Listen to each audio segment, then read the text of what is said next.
What is two sample t-test? So point is two sample means if we have a target population and with on this target population we are going to draw sample 1 and same population we are going to draw sample 2 and population means we need to understand of what is our study unit or sample unit or what is our subject study subject. With help of that we are going to draw the sample, and with this sample we are going to calculate the mean with help of the descriptive statistics, which is the x1 bar, and we are going to calculate the mean, which is the x2 bar.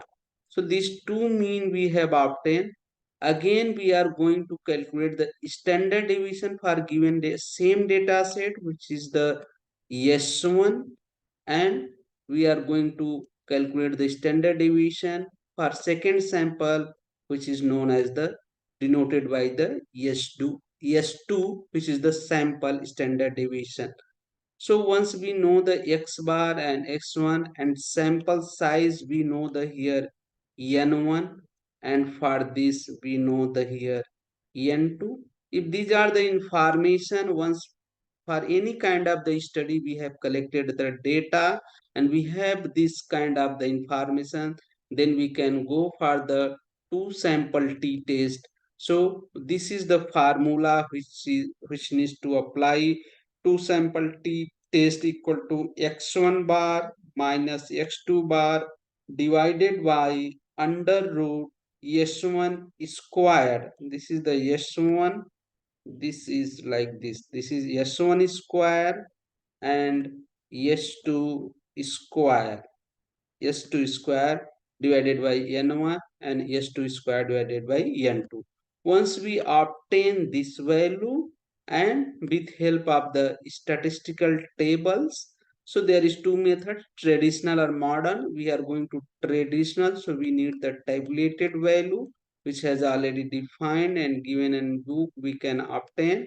And if we are using the software, we can find out the p-value, and with help of these we can accept or reject our null hypothesis and we can draw the conclusion.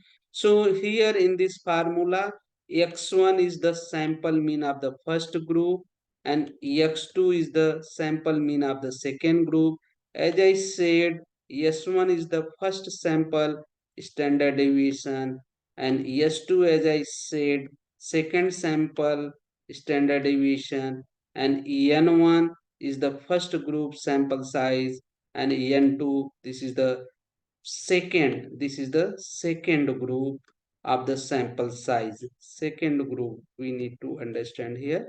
So this is all about two sample t test, and we can apply for given data set if data follows again characteristics of the normal distribution.